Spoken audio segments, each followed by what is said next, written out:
and not real sure how this is going to work. So I'm in a barrio in Nicaragua, and I wanted to go live here on Facebook and just kind of show people some of what we do on an annual basis. This is my 9th trip down to Nicaragua. We go through a ministry called Chosen Children's Ministry, and I'm actually walking down a dirt road, if you want to take a look at that. And as we walk down the dirt road, you see homes. This is a home right here, and these are actually, for this area, this is actually pretty nice. This is nicer than what you would typically see in the barrio. So they have metal walls, but you can see how it's just, 4 sticks, metal walls, a metal roof. A lot of times what we see is the black plastic walls, and it's black plastic roofs. But anyway, Mark Porter, what's up, buddy? Man, just here in Nicaragua doing our thing. I've got 2 of my daughters with me on this trip, and we are down here helping some less fortunate, and doing some building and some feeding and some digging of wells and some ministry and that kind of thing. And I know a lot of times I get on social media and I talk about being reverend, irreverent, or pastor, irreverent, and that's still me. But I like to let people know that we actually do some really good stuff. So this is my 9th trip down here, and as you can see, it's a beautiful country. But a lot of the people live in some pretty serious poverty. And I hope you can hear me as I walk down through here. The wind's blowing pretty good right now, but that's where we're at. So you know what this reminds me of? It reminds me of a story, my favorite story actually, in the Bible, and that's the story of Gideon. I don't know if you've ever looked at that story or read that story, but if you go to your Old Testament and read the story of Gideon, I see it a little bit different than a lot of people. But the story of Gideon's fascinating, because if you understand the backdrop on what happened, and actually take a look at this. This is a home right here. As you can see, the sheet metal, 4 sticks in the ground, metal roof, and that's actually a nice one. Okay, so as I walk down these dirt roads here and work with people this week, and I've got my 2 daughters with me, I was just getting ready to go over the story of Gideon. It's my favorite. It's one of the coolest stories. And the backdrop on the story is the Midianites had just crushed Israel. They crushed Israel for 7 years in a row. The Midianites were a warring people, and they would show up and they would war against the Israelites. And what they would do is they practiced scorched earth, and there was, from the historians, there's either several 100,000 or several million, and they don't really know. But they would go and they would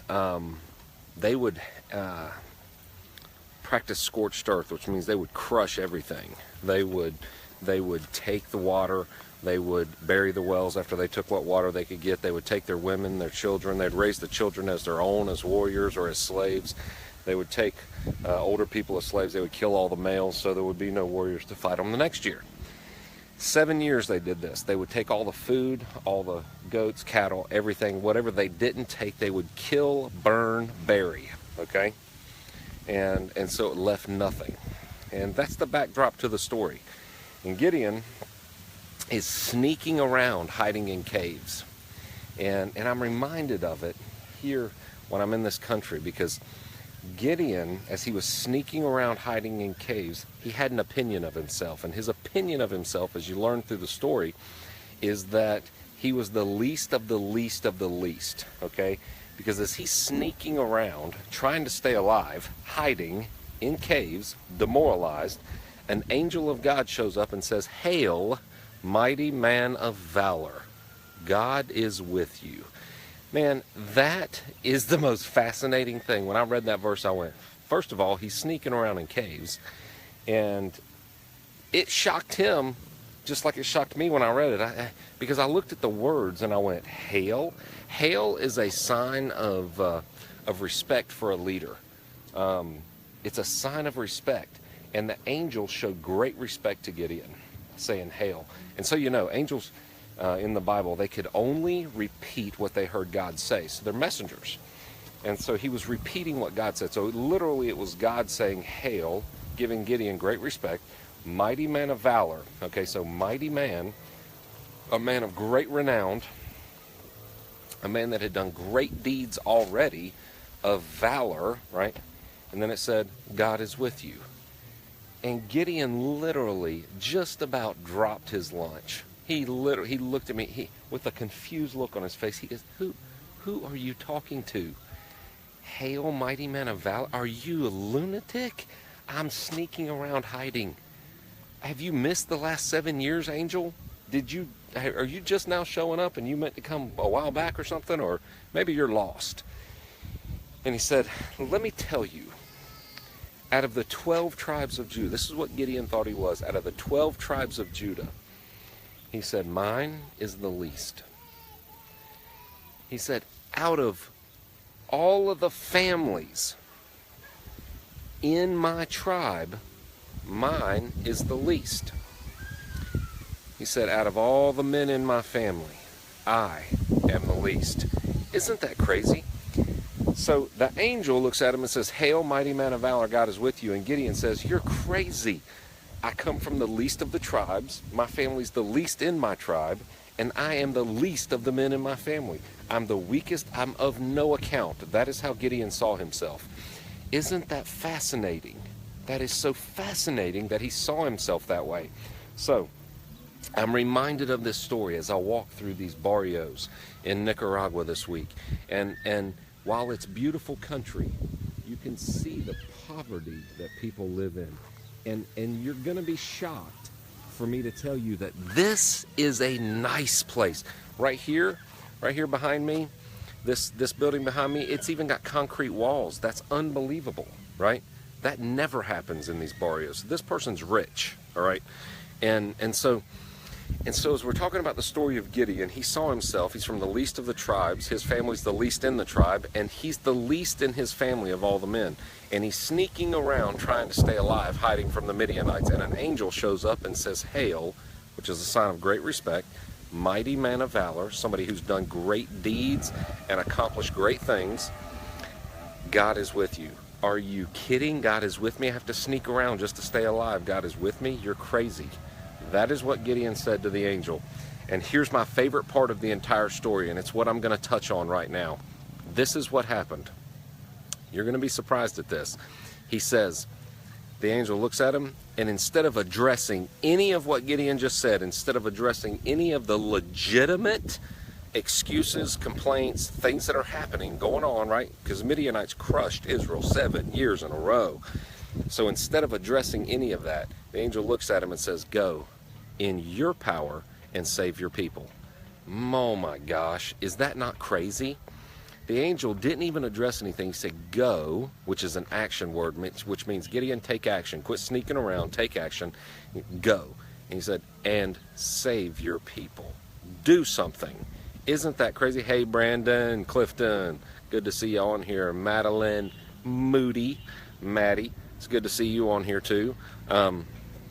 But we're talking about the story of Gideon. I'm here in the barrios of Nicaragua, and man, what a neat place. But this is where poverty lives at its finest. This is where people are beat down, crushed down. This is where they see themselves as the least of the least, and so it reminded me of the story of Gideon. So to recapture everything, so that you know where we're at in the story there, Brandon and Maddie, as you guys join us. So Gideon, the Midianites crushed Israel, destroyed Israel 7 years in a row. They would come through and take everything they had, take their women, kill their men, take their old women and men as slaves, take their young women as baby makers. They would bury their wells, destroy their fields, burn their fields. They practiced scorched earth. And the story opens with Gideon sneaking around in caves, trying to stay alive. And an angel shows up and says, hail, mighty man of valor, God is with you. And Gideon looks at that angel and says, you are crazy. Number one, God is not with me. Take a look around you. Have you missed something? Then he says, just so you know, my tribe, out of the 12 tribes, my tribe is the least. out of all the families in my tribe, my family's the least. And out of all the men in my family, I am the least. He saw himself as the bottom of the barrel, just like these people here see themselves, right, in Nicaragua. And the angel did not address any of that. The angel looked at him and said, Gideon, go in your power and save your people. And see, it's one of my favorite things in the entire Bible because it takes the handcuffs off of us. We don't have to wait on a magnanimous almighty God to go do something. You know what we have to do? We have to go do something, right? So I didn't wait for him to tell me, hey, go to Nicaragua and help those people. No, I just went. I'm just coming to help somebody. If I bring them hope, if I bring them food, if I bring them water, if I build something for them, it's my responsibility because I've been blessed, right? It's my responsibility to be a river if I have water and the river flows on and gives, right? So, and it's my favorite verse in the Bible. That it is my favorite, where he says, go in your power and save your people. And if you read the rest of the story, you see that Gideon, not only does he save his people, he destroys the Midianites. And it's a miracle in and of itself, and it's a great story to read. But my favorite part is that part of go in. Hey, Cynthia, how are you doing? It's good to see you on here. My favorite part is the part where the angel says, go in your power and save your people. Because that's what I want people to understand, is that what you can do, you ought to do, right? If you can do it and you don't do it, I think that's when it's held against you, right? So, I love that. I love that. So let me tell you, go do what you can do. Go help who you can help. And you know what? I'm okay. And this may not be a lot of people's opinion, but as I walk these dirty roads in Nicaragua and I help people this week, I've got my daughters with me, and as we build houses and feed people and do ministry, and I know I'm on Facebook all the time, and I'm talking about I'm reverend, irreverent, and all that stuff. Well, you know what? It's all right. I'm still reverend, irreverent.